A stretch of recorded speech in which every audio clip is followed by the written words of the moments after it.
بەناوی خۆی گەورە و میهرەبان ئەمڕۆ لەسەر داوای ناوچەی یاخود ئەنجومەنی خەلیفانی کۆمەڵی ئیسلامی خولێکی یەک ڕۆژەمان بڕێوە برد بۆ چەند پرسێکی هەنووکەی گرنگ لەوانە پرسی سیاسی و لەگەڵ کۆمەڵە پرسی یاسایی گرنگ بۆ کادر و ئەندامانی لایەنی سیاسەکان گرنگن لە ناوێندا بۆ ئەندامانی کۆمەڵی ئیسلامی ئەم خولانە لە هەموویە لە کۆی پرسەکەدا دەڕژێتە خانەی بەهێزکردن و تەچویر و گەشەپێدان بە خودی ئەندامانی کۆمەڵی ئیسلامی لەم دۆخە سیاسی هەرێمی کوردستان تووشی چەقبەست بووە بەڵام ئەندامانی کۆمەڵ خەریکی خۆپێگەیاندن و بەهێزکردنی خۆیانن زیاتر سپاس بۆ ئامادەبووان کە بە ڕۆحێتێکی بەرزەوە ئامادەبوون بۆ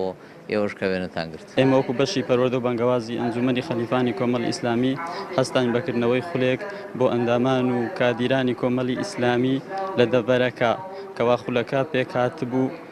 لە سێ بابەت بابەتی چەند چەمکێکی یاسایی کە لەلایەن دانادارا پێشکەش دەکرا و بابەتی وشیاری سیاسی کە لەلایەن مامۆستا ئیبراهیم محەممەد عەزیز پێشکەش کرا و بابەتی پەروەردە و بانگەواز کە لەلایەن مامۆستا مەلافریات پێشکەش کرا